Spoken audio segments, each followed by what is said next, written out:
എൻ്റെ അടുത്ത് ഒരു 23 വയസ്സുള്ള ഒരു ഇരുനിറമുള്ള വളരെ സുന്ദരിയായ ഒരു പെൺകുട്ടി ഒരിക്കൽ കൗൺസിലിങ്ങിന് വന്നപ്പോൾ പറഞ്ഞത് അവർക്ക് ഒരു പുരുഷ ലിംഗം കണ്ടു കഴിഞ്ഞാൽ അവർക്ക് ഛർദ്ദിക്കാൻ വരുമെന്നുള്ളത്. അത് ആദ്യം സൗഹൃദമായി, പിന്നെ പ്രണയമായി, അങ്ങനെ പരസ്പരം അവർ ഒരുപാട് നേരം സംസാരിക്കുകയും അവർ പരസ്പരം പ്രണയബദ്ധരായി. ഇദ്ദേഹം തൻ്റെ ഭാര്യയായിട്ട് അവരെ അംഗീകരിക്കുക പോലും ചെയ്തു. അവരുടെ പ്രൊഫൈൽ പിക്ചർ വളരെ സൗന്ദര്യമുള്ള ഒരു യുവതിയുടെ ആയിരിക്കും. അവർ വീഡിയോ കോൾ ചെയ്ത് അവർ നഗ്നത പ്രദർശിപ്പിച്ച്, എന്നാൽ ആ കോൾ റെക്കോർഡ് ചെയ്യപ്പെട്ട് അത് ബാക്കിയുള്ള ഫ്രണ്ട്സിനെ എല്ലാം അയച്ചു കൊടുക്കുമെന്ന് ഭീഷണിപ്പെടുത്തി പണം തട്ടുന്ന. അപ്പോൾ ഈ കണ്ണുകൾ അങ്ങോട്ടും ഇങ്ങോട്ടും മാറുന്നത് കാണുമ്പോൾ തന്നെ ആ കണ്ണുകളിൽ നോക്കി തന്നെ ഒരാളുടെ വ്യക്തിത്വം നമുക്ക് മനസ്സിലാക്കാനായിട്ട് പറ്റണം.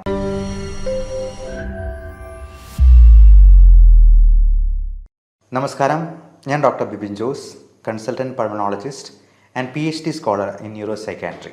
ഹണി ട്രാപ്പിംഗ് നമ്മൾ പലരിലും ഒന്ന് കേട്ട് മറന്നിട്ടുള്ള ഒരു ടേമാണ്. പല യുവജനങ്ങൾക്കും ഇതെന്താണെന്നറിയാം, എന്നാൽ പ്രായമായ പലർക്കും ഇതെന്താണെന്ന് പോലും അറിയില്ല. അതുപോലെ വൈഫ് സ്വാപ്പിംഗ് എന്ന് പറഞ്ഞാൽ എന്താണ്? അത് ഈയിടെ നമ്മുടെ മലയാള നാട്ടിൽ പോലും ഒരു വാർത്തയായത് ഞെട്ടിപ്പിച്ചൊരു സംഭവമായിരുന്നു. പങ്കാളികളെ പരസ്പരം വെച്ച് മാറുക, അതിനുവേണ്ടി പ്രത്യേകം ടെലിഗ്രാം ഗ്രൂപ്പുകളും വാട്സപ്പ് ഗ്രൂപ്പുകളും ഒക്കെ ഉണ്ടാക്കുക. നമ്മുടെ നാട്ടിലൊക്കെ ഇങ്ങനെയൊക്കെ സംഭവിക്കുമോ? നമ്മുടെ സംസ്കാരം ഇത്ര രീതിയിൽ മാറിപ്പോയോ എന്നൊക്കെ ഒരു പക്ഷേ നമ്മൾ ആലോചിച്ചു പോയേക്കാം. പലർക്കും തങ്ങളുടെ ജീവിതത്തിലുണ്ടാകുന്ന ദാമ്പത്യ പ്രശ്നങ്ങളും മാനസികമായിട്ടുള്ള പ്രശ്നങ്ങളും ഒന്നും ചർച്ച ചെയ്യാനായിട്ടുള്ളൊരു പ്ലാറ്റ്ഫോം ഇല്ല. ഡോക്ടർമാർക്കും രോഗികൾക്കും ഇതിനെക്കുറിച്ച് തുറന്ന് സംവദിക്കാനായിട്ട് മടിയാണ്, പേടിയാണ്, ചമ്മലാണ് എന്നൊക്കെ ഉള്ളതുകൊണ്ട് ഇതുപോലുള്ള ലൈംഗിക വൈകൃതങ്ങളും ഇതുമൂലമുണ്ടാകുന്ന പ്രശ്നങ്ങളും നമ്മുടെ സമൂഹത്തെ ആകെ ഗ്രസിച്ചു നിൽക്കുകയാണോ എന്ന് സംശയിച്ചു തോന്നും. ഞാൻ ഇപ്പോൾ ഷെയർ ചെയ്യാൻ ഉദ്ദേശിക്കുന്നത് ഒരു വളരെ റിച്ചായിട്ടുള്ള ഒരു ബിസിനസ്സുകാരനെ ഹണി ട്രാപ്പ് ചെയ്യ ഒരു കഥയാണ്. ഭാര്യ മരിച്ചുപോയ അദ്ദേഹത്തിന് ഏകദേശം 41 വയസ്സ് പ്രായമുണ്ട്. 2 മക്കളും ഉണ്ടായിരുന്നു. അപ്പോൾ ഗൾഫിൽ ജോലി ചെയ്തിരുന്ന സമയത്ത് അദ്ദേഹത്തിന് ഒരു ലേഡിയുടെ പക്കൽ നിന്നും വാട്സപ്പിൽ മെസ്സേജ് ആയിട്ട് വന്നു. എവിടുന്നോ വാട്സപ്പ് നമ്പർ കിട്ടി. അങ്ങനെ അതൊരു തുടക്കമായിരുന്നു. അത് ആദ്യം സൗഹൃദമായി, പിന്നെ പ്രണയമായി. അങ്ങനെ പരസ്പരം അവർ ഒരുപാട് നേരം സംസാരിക്കുകയും അവർ പരസ്പരം പ്രണയബദ്ധരായി. ഇദ്ദേഹം തൻ്റെ ഭാര്യയായിട്ട് അവരെ അംഗീകരിക്കുക പോലും ചെയ്തു. അങ്ങനെ ഇയാൾക്ക് കുറച്ച് പൈസ ഉണ്ടായിരുന്നത് എല്ലാം ഘട്ടം ഘട്ടമായിട്ട് അദ്ദേഹത്തിൻ്റെ സാലറിയിൽ ഒരു പങ്ക് പോലും ഈ സ്ത്രീക്ക് അയച്ചു കൊടുക്കുക പോലും ചെയ്തുകൊണ്ടിരുന്നു. എന്നാൽ കുറച്ച് നാൾ കഴിഞ്ഞപ്പോൾ ഇയാൾ ഞെട്ടലോടെ തിരിച്ചറിഞ്ഞു ഈ ഭാര്യ വിവാഹിതയും വേറെ 2 കുട്ടികളുടെ അമ്മയുമാണ് എന്നുള്ളത്. അപ്പോൾ അങ്ങനെ വന്നപ്പോഴത്തേക്കും ഇദ്ദേഹം വളരെ ഞെട്ടലോടെ തിരിച്ചറിഞ്ഞു തൻ്റെ പൈസ മുഴുവൻ നഷ്ടപ്പെട്ടതും. ഇയാൾ പിന്നെ വിളിച്ചിട്ടൊന്നും ഫോൺ എടുക്കുന്നില്ല, ഫോണിൽ കിട്ടുന്നില്ല. അങ്ങനെ അദ്ദേഹം വളരെ സാമ്പത്തികമായിട്ടും മാനസികമായിട്ടും തകർന്ന ഒരു അവസ്ഥയിലോട്ട് മാറിപ്പോവുകയും പിന്നീടാണ് ഇങ്ങനെ ഒരു കൗൺസിലിങ്ങിന് വേണ്ടി നമ്മുടെ സെൻറ്ററിലേക്ക് വരികയും ചെയ്തത്. അപ്പോൾ ഇങ്ങനെയുള്ള ഒരുപാട് കള്ളത്തരങ്ങൾ നമ്മുടെ സമൂഹത്തിൽ അരങ്ങേറുന്നുണ്ട് എന്നുള്ളത് നമ്മൾ മനസ്സിലാക്കിയിരിക്കുക. പലപ്പോഴും പല പേഴ്സണാലിറ്റി ഡിസോർഡേഴ്സും ഈ ആൾക്കാരെ പറ്റിക്കുക എന്ന് പറയുന്നത് തന്നെ ഇപ്പോൾ മറ്റൊരാളെ ദ്രോഹിച്ചുകൊണ്ട് സ്വയം പണം നേടിയെടുക്കുകയും അധികാരമുണ്ടാക്കുകയും അവർക്ക് എന്ത് തന്നെ പ്രശ്നമുണ്ടായെന്നാലും നമുക്കൊരു കൂസലുമില്ല എന്നുള്ള രീതിയിൽ ഒരു ലാക്ക് ഓഫ് എമ്പതിയോടുകൂടി പെരുമാറുന്നത് പോലും ഒരു പേഴ്സണാലിറ്റി ഡിസോർഡറാണ് എന്ന് നമുക്ക് പറയാം. അപ്പം ഇങ്ങനെയുള്ള നാർസിസിസ്റ്റ്, അതായത് സ്വന്തം കാര്യം നേടിയെടുക്കാൻ വേണ്ടി ഏത് രീതിയിൽ വേണമെങ്കിലും പ്രവർത്തിക്കാനായിട്ട് അവർക്ക് മടിയുണ്ടാവില്ല. അവർ ചിരിക്കുകയും കരയുകയും അഭിനയിക്കുകയും സ്നേഹം കാണിക്കുകയും കൊഞ്ചുകയും എല്ലാം ചെയ്തെന്ന് വരാം. പക്ഷേ ഇവരെ ഒരു തരത്തിലും നമുക്ക് വിശ്വാസത്തിലെടുക്കാൻ കഴിയില്ല എന്ന് ഇപ്പോൾ ഒരു ഘട്ടത്തിൽ നമ്മൾ തിരിച്ചറിയുമ്പോഴേക്കും അവർ തന്നെ പറയും, അത് പൊട്ടന്മാരെ അങ്ങനെ പറ്റിക്കും, ഞാനങ്ങനെ പറഞ്ഞു എന്ന് കരുതി നിങ്ങളെന്തിനെ എനിക്ക് പണം അയച്ചു തന്നത്, നിങ്ങൾ പൊട്ടനായിരുന്നു, അതുകൊണ്ട് നിങ്ങൾക്ക് നഷ്ടപ്പെട്ടു എന്ന് പറയും. അപ്പോൾ എന്നെ ഒന്ന് പറ്റിക്കണേ എന്ന് പറഞ്ഞുകൊണ്ട് നിങ്ങൾ നടന്നുകൊണ്ട് നിങ്ങളെ പറ്റിക്കും, ബുദ്ധിയുള്ളവർ അത് വിറ്റ് കാശാക്കും എന്നുള്ള രീതിയിൽ അതിനെ പോലും വളരെ ന്യായീകരിക്കുന്ന ഒരു അവസ്ഥ നമ്മൾ കാണാറുണ്ട് പലപ്പോഴും ഇങ്ങനെയുള്ള സൈക്കോളജി റിലേറ്റഡ് പ്രോബ്ലംസ് കൈകാര്യം ചെയ്യുമ്പോൾ. ഇപ്പോൾ മണി ചെയിൻ പോലുള്ള കാര്യങ്ങൾ, മോഷണം, കൊല, ക്വട്ടേഷൻ തുടങ്ങിയ പല കാര്യങ്ങളും നമ്മുടെ സമൂഹത്തിൽ കണ്ടുവരുന്നത് ഇതുപോലെ മറ്റൊരാളെക്കുറിച്ച് ഒരു കരുതലില്ലാത്ത, ഒരു ചിന്തയില്ലാത്ത, ഒരു പേഴ്സണാലിറ്റി ഡിസോർഡേഴ്സിന് ഉടമസ്ഥരായിട്ടുള്ള ആൾക്കാർ നടത്തുന്ന ഓരോ പ്രശ്നങ്ങൾ കൊണ്ടാണ്. നമുക്കറിയാം, ഈയിടെ തന്നെ ഒരു വൃദ്ധനായ 79 വയസ്സുള്ള ഒരു മനുഷ്യൻ അദ്ദേഹത്തിൻ്റെ മകനെയും കുടുംബത്തെയും 4 പേരെ ചുട്ടുകൊന്നത് ഈയിടെ വാർത്തയായിരുന്നു. അതുപോലെ തന്നെ ചേട്ടൻ അനിയനെ വെടിവെച്ച് കൊന്നതും, അനിയനെയും അമ്മാവനെയും വെടിവെച്ച് കൊന്നതും, അതുപോലെ ചെറിയൊരു പ്രശ്നത്തിന് പോലും തോക്ക് ചൂണ്ടുന്ന, നമ്മുടെ നാട്ടിലൊക്കെ ഇത്രയും തോക്കുകൾ പോലും ഉണ്ട് എന്നുള്ളത് നമ്മളിപ്പോഴായിരിക്കും, ഈ വാർത്തയാ കാണുമ്പോഴായിരിക്കും മനസ്സിലാക്കുക. അതുപോലെ കത്തിക്കുത്തും കലാപങ്ങളും പലതരത്തിലുള്ള പ്രശ്നങ്ങളുമൊക്കെ നമ്മൾ നോക്കുമ്പോൾ തോന്നുക, കുടുംബത്തിൽ പോലും ഒരുപാട് പ്രശ്നങ്ങൾ. ഇതിപ്പോൾ ഒരു കൊലപാതകം നടക്കുമ്പോഴോ അല്ലെങ്കിൽ അടിയോ കുത്തുകേസോ ഒക്കെ ഉണ്ടാകുമ്പോഴാണ് അതൊരു വാർത്തയായി അത് നമ്മളിലേക്ക് എത്തുക, നമ്മൾ അറിയുന്നത് തന്നെ. എന്നാൽ അത് അറിയാതെ പോകുന്ന എത്രയോ പ്രശ്നങ്ങൾ 90% കുടുംബങ്ങളിലും ഇതുപോലുള്ള പല അസ്വാരസ്യങ്ങൾ നിമിത്തം പല പ്രശ്നങ്ങളുമുണ്ട് എന്നുള്ളത് നമുക്ക് മനസ്സിലാക്കാവുന്ന ഒരു കാര്യമാണ്.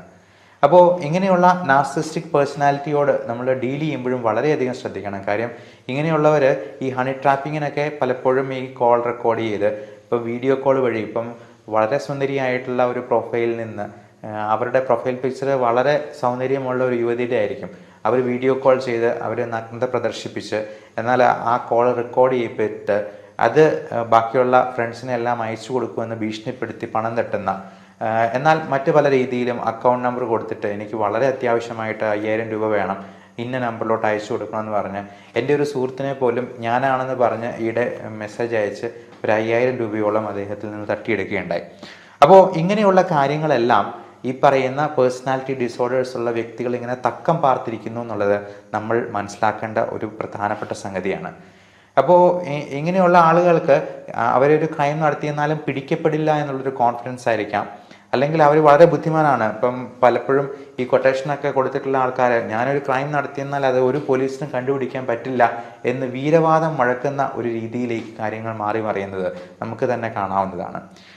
അപ്പോൾ ഇങ്ങനെയുള്ള മാക്കിവെലിനിസം എന്നാണ് അതിനെ പറയാം. അതായത് ഈ കള്ളത്തരം കാണിക്കുന്ന ഒരു സ്യൂഡോ എമ്പതി കാണിച്ച് അല്ലെങ്കിൽ കള്ളത്തരങ്ങൾ കാണിച്ച് പണം തട്ടാനായിട്ടുള്ള ഒരു രീതിയിലേക്ക് പല കുറ്റവാളികളും ചിന്തിക്കുന്നുണ്ട് എന്നുള്ളത് എല്ലാ സാധാരണക്കാരായ മനുഷ്യരും അറിയണം എന്നുള്ളത് മനസ്സിലാക്കുക. അപ്പോൾ ഇങ്ങനെയുള്ള ആളുകളൊക്കെ അവർക്കെതിരെ തെളിവുകൾ ഉണ്ടാകാതിരിക്കാൻ വളരെ ഹൈപ്പർ വിജിലൻ്റ് ആയിരിക്കും. ഇപ്പം നമുക്കൊരു വ്യക്തിയെ കാണുമ്പോൾ അവരുടെ കണ്ണുകൾ ചിലപ്പോൾ നമ്മളോട് സംസാരിച്ചെന്ന് വരാം.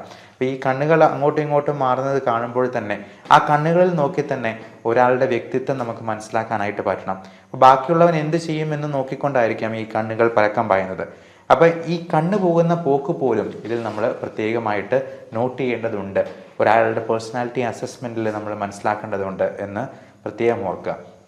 ഇങ്ങനെയുള്ള പ്രശ്നങ്ങൾ ഉണ്ടാവുമ്പോൾ ഇപ്പോൾ പലപ്പോഴും ഈ പേഴ്സണാലിറ്റി ഡിസോർഡേഴ്സ് ഉള്ള ആളുകൾ അത് മറച്ചു വെച്ച് കല്യാണം കഴിക്കാറുണ്ട്. സൈക്കോളജിക്കൽ ഇഷ്യൂസ് ഉള്ളവർ, ബൈപ്പോളാർ മൂഡ് ഡിസോർഡർ ഉള്ളവർക്ക്, അല്ലെങ്കിൽ ഡിപ്രഷൻ, ആങ്സൈറ്റി അങ്ങനത്തെ പ്രശ്നങ്ങളുള്ളവർ, സൂയിസൈഡ് അറ്റംപ്റ്റ്സ് നടത്തിയിട്ടുള്ളവർ, ഇതൊന്നും പുറത്ത് പറയാതെ പങ്കാളിയോട് പോലും ഒന്ന് സൂചിപ്പിക്കാതെ വിവാഹത്തിൽ ഏർപ്പെടുകയും പിന്നീട് ദാമ്പത്യ പ്രശ്നങ്ങളായിട്ട് നമ്മുടെ അടുത്ത് വരുന്നവരുമുണ്ട്. അപ്പോൾ അങ്ങനെയുള്ളവർ ഡോക്ടറിനെ കാണാൻ വരുമ്പോഴും നമുക്ക് ഒരു സർട്ടിഫിക്കറ്റ് കൊടുക്കാനൊക്കെ പലപ്പോഴും പേടിയാണ്. കാര്യം ഈ സർട്ടിഫിക്കറ്റിൻ്റെ ബേസിസിൽ ഇവർ ഭ്രാന്തിന് ട്രീറ്റ്മെൻറ്റ് എടുത്തിട്ടുണ്ട് എന്ന് പറഞ്ഞ് വിവാഹമോചനം പോലുള്ള കാര്യങ്ങളിലേക്ക് നീങ്ങാൻ ഇതുപോലുള്ള കള്ളത്തരക്കാരും ശ്രമിക്കാറുണ്ട് എന്നുള്ളതാണ് ഈ പേടിക്ക് ആധാരം. അപ്പോൾ ഇങ്ങനെയുള്ള കാര്യങ്ങളിലൊക്കെ നമ്മൾ ഒരു രജിസ്റ്റേർഡ് മെഡിക്കൽ പ്രാക്ടീഷണറിൻ്റെ കൺസൾട്ടേഷൻ, അവരുടെ അഡ്വൈസ് സ്വീകരിക്കണം എന്നുള്ളതിൻ്റെ ഇമ്പോർട്ടൻസ് ഈ മെഡിക്കോ ലീഗൽ കേസുകളിലും വളരെ പ്രധാനമാണ്. പലപ്പോഴും ഒരു ഡോക്ടറിനെ കൺസൾട്ടേഷൻ തേടിയിട്ടുണ്ടെന്നുണ്ടെങ്കിൽ അദ്ദേഹത്തിന് കൃത്യമായിട്ടുള്ള ഇവാലുവേഷൻ നടത്താൻ പറ്റിയിട്ടുണ്ട് എന്നുള്ളത് കൊണ്ട് തന്നെ അതൊരു തെളിവായി, ഒരു ഡോക്യുമെൻ്റായിട്ട് അവിടെ അവശേഷിക്കും. അത് നമുക്ക് വേണ്ടി സംസാരിക്കും എന്നുള്ളത് മനസ്സിലാക്കുക. അതേപോലെ തന്നെ പലതരത്തിലുള്ള ഞരമ്പ് രോഗങ്ങളും, OCD, ഒബ്സസീവ് കമ്പൾസീവ് ഡിസോർഡർ എന്ന് പറയുന്നത് ചിലപ്പോൾ ഈ സെക്ഷൽ ഇൻ്റർകോഴ്സിൽ ഒരു അറപ്പായിട്ട് മാറിയെന്നാൽ ഈ സെക്സിനോടൊരു വെറുപ്പായിട്ട് തോന്നാനായിട്ടുള്ള സാധ്യതയുണ്ട്. എൻ്റെ അടുത്ത് ഒരു 23 വയസ്സുള്ള ഒരു ഇരുനിറമുള്ള വളരെ സുന്ദരിയായ ഒരു പെൺകുട്ടി ഒരിക്കൽ കൗൺസിലിങ്ങിന് വന്നപ്പോൾ പറഞ്ഞത്, അവർക്ക് ഒരു കറുപ്പ് നിറമുള്ള ഒരു പുരുഷ ലിംഗം കണ്ടു കഴിഞ്ഞാൽ അവർക്ക് ഛർദ്ദിക്കാൻ വരുമെന്നുള്ളത്. അതുകൊണ്ട് തന്നെ അവരുടെ ദാമ്പത്യ ജീവിതത്തിൽ വളരെയധികം പ്രശ്നങ്ങൾ ഉണ്ടാകുകയും അതുകൊണ്ടാണ് ഇവർ കൗൺസിലിങ്ങിന് വരികയും ചെയ്തത്. ഇതേപോലെ തന്നെ ഒരു പെൺകുട്ടി സ്കൂളിൽ നിന്ന് സ്കൂൾ കഴിഞ്ഞിട്ട് പോകുന്ന വഴിക്ക് ഒരു ലൈംഗിക വൈകൃതമുള്ള ഒരു മനുഷ്യൻ എക്സിബിഷനിസം അവരുടെ പുരുഷ അവയവം പ്രദർശിപ്പിച്ച് നിന്നതിൽ പിന്നെ അതിനോട് വളരെ അവേഷം തോന്നുകയും പിന്നെ പഠിക്കാൻ പോകുന്നില്ല എന്ന് പറഞ്ഞ് അതിന് ഒരു സൊല്യൂഷൻ തേടി നമ്മുടെ അടുത്ത് വരികയും ഉണ്ടായ ഒരു സാഹചര്യമുണ്ടായി. അപ്പം പലപ്പോഴും ഇത് കുട്ടികൾ അവരുടെ അച്ഛനമ്മമാരോട് പോലും തുറന്നു പറയാത്ത ഒരു രീതിയിൽ അത് മാറുമ്പോഴേക്കും അതിന് കൃത്യമായിട്ടുള്ളൊരു ഇവാലുവേഷൻ നടത്തി അതിന് വേണ്ട ട്രീറ്റ്മെൻറ്റ് കൈക്കൊള്ളാനായിട്ട് അച്ഛനമ്മമാരും പ്രത്യേകം ശ്രദ്ധിക്കണം. അപ്പോൾ ഇങ്ങനെയുള്ള എക്സിബിഷനിസം ഉണ്ടാകുമ്പോൾ അതിനുള്ള സൊല്യൂഷൻ എന്താണെന്നുള്ളതും കൂടി നമ്മൾ മനസ്സിലാക്കിയിരിക്കുക. അപ്പോൾ പെൺകുട്ടികൾ അമ്മമാരോട് ഇത് പറയുകയാണെങ്കിൽ ആ എക്സിബിഷനിസം കാണിക്കുന്ന ഒരു വ്യക്തിയുടെ അടുത്ത് നമ്മൾ അങ്ങോട്ട് അടി കൊടുക്കാനോ അല്ലെങ്കിൽ അതിന് റിയാക്ട് ചെയ്യാനോ പോകല്ല. അത് കണ്ടു കഴിഞ്ഞാലും ഒരു റിയാക്ഷനും ഇല്ലാതെ അവിടെ നിൽക്കുക എന്നുള്ളതാണ് അതിന് ചെയ്യേണ്ടത്. അപ്പം അതേസമയം നമ്മൾ പേടിക്കുന്നതായിട്ടോ അല്ലെങ്കിൽ അതിന് എന്തെങ്കിലും അത്ഭുതം കൂറുന്ന എന്തെങ്കിലും ഒരു തരത്തിലുള്ള റിയാക്ഷൻ കാണുമ്പോൾ ഈ പേടി കാണുന്നതാണ് അവർക്ക് കൂടുതലായിട്ടുള്ള സെക്ഷൽ സ്റ്റിമുലേഷൻ കൊടുക്കുന്നത്. അപ്പോൾ അവർ ആ പേടി കാണാൻ വേണ്ടി വീണ്ടും വീണ്ടും അത് ചെയ്തു എന്ന് വരും. അപ്പം ഇതിന് നോ റിയാക്ഷൻ നോ റെസ്പോൺസ് ആയിട്ട് കണ്ടെന്നാലും ഒരു ഭാവഭേദവും ഇല്ലാതെ അങ്ങ് നടന്നു പോവുക എന്നുള്ളതാണ് അതിന് കൊടുക്കേണ്ട സൊല്യൂഷൻ. അപ്പോൾ അമ്മമാരാണെങ്കിലും പെൺകുട്ടികളുടെ അടുത്ത് പറഞ്ഞു കൊടുക്കേണ്ടതാണ്. അപ്പോൾ ഇങ്ങനെയുള്ള ഈ അറപ്പ് ഈ OCDയിൽ നിന്ന് ഒബ്സസീവ് കമ്പൾസീവ് ഡിസോർഡർ എന്ന് പറയുന്നത് നമ്മൾ റിപ്പീറ്റഡ് ആയിട്ട് കൈ കഴുകുന്നതും കാല് കഴുകുന്നതും ഒരു ചെറിയ പൊടി പോലും ഇല്ലാതെ സൂക്ഷിക്കുന്നത് മാത്രമല്ല, ഇതുപോലുള്ള ഈ OCDയുടെ പല ടൈപ്പുകളുണ്ട്. അപ്പോൾ അതിലൊന്നാണ് ഈ സെക്സിനോടുള്ള അറപ്പ്. അപ്പം പുരുഷന്മാർക്കും അതുണ്ടാകാം. അപ്പോൾ സ്ത്രീയുടെ ലൈംഗിക അവയവം കാണുമ്പോൾ അതിനോട് അറപ്പ്, ഇപ്പം അതിൻ്റെ സെക്രീഷൻസിനോടാകാം, അല്ലെങ്കിൽ ആ തുപ്പലിനോടോ വേർപ്പിനോടോ അല്ലെങ്കിൽ അതിലെ എന്തിനോട് വേണമെങ്കിലും ഒരു അറപ്പ് ജനിച്ചു കഴിഞ്ഞാൽ ഇപ്പോൾ ഈ ദാമ്പത്യ പ്രശ്നങ്ങളിലേക്ക് അത് വഴിതെളിക്കാനായിട്ടും അത് വലിയൊരു പ്രശ്നമായി മാറാനും സാധ്യതയുണ്ട്. അപ്പോൾ ഇങ്ങനെയുള്ള കാര്യങ്ങളൊക്കെ തുറന്ന് സംസാരിക്കാനായിട്ട് രോഗികളും ഡോക്ടർമാരും തയ്യാറാവണം എന്നുള്ളതാണ് ഇതിൽ പ്രത്യേകം ഓർമ്മിപ്പിക്കാനായിട്ടുള്ളത്. അപ്പോൾ ഇതിന് ഒരു ട്രെയിൻഡ് സൈക്കോളജിസ്റ്റിനെ തന്നെ കണ്ട് അതിന് വേണ്ട മാർഗനിർദ്ദേശങ്ങൾ സ്വീകരിക്കാനായിട്ട് പ്രത്യേകം ശ്രദ്ധിക്കുക. ഇതുപോലുള്ള പ്രശ്നങ്ങളുള്ളപ്പോൾ അപ്പോൾ നമ്മളിത് മറച്ചു പിടിച്ചിട്ട് ഒരു വിവാഹത്തിലേക്ക് ആ പെൺകുട്ടിയോ അല്ലെങ്കിൽ ആൺകുട്ടിയോ ആണെങ്കിലും നമ്മൾ തള്ളിവിടുന്നതിന് പകരം അതിനെ കൃത്യമായി അഡ്രസ്സ് ചെയ്ത്, അതായത് പരസ്പരം തുറന്ന് സംസാരിച്ച് മാത്രം വിവാഹ ജീവിതത്തിലേക്ക് പോകാനായിട്ട് പ്രത്യേകം ശ്രദ്ധിക്കുക. അല്ലെന്നുണ്ടെങ്കിൽ പലപ്പോഴും ഇങ്ങനെയുള്ള ലൈംഗിക വൈകൃതങ്ങളും മാനസിക പ്രശ്നങ്ങളും ഒക്കെ ഒളിപ്പിച്ച് വെച്ച് വിവാഹ ജീവിതത്തിലേക്ക് കടക്കുമ്പോൾ അത് ഒരു തികഞ്ഞ പരാജയമാവുകയും പലപ്പോഴും പെൺകുട്ടികളെ ഒഴിവാക്കാനായിട്ട് കല്യാണം കഴിച്ച് അയക്കുന്ന ഒരു രീതി പോലും കാണാറുണ്ട്.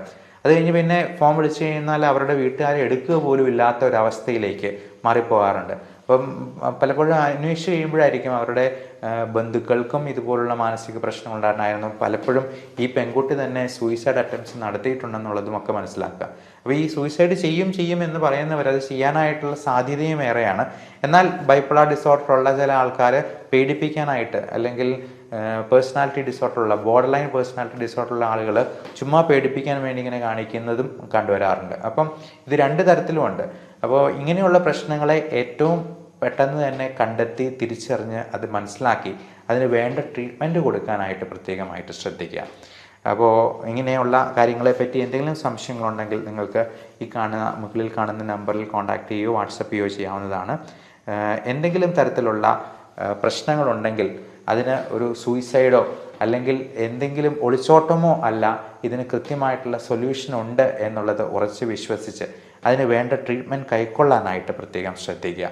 എല്ലാവർക്കും നല്ല മാനസിക ശാരീരിക ആരോഗ്യം ആശംസിക്കുന്നു. നന്ദി, നമസ്കാരം.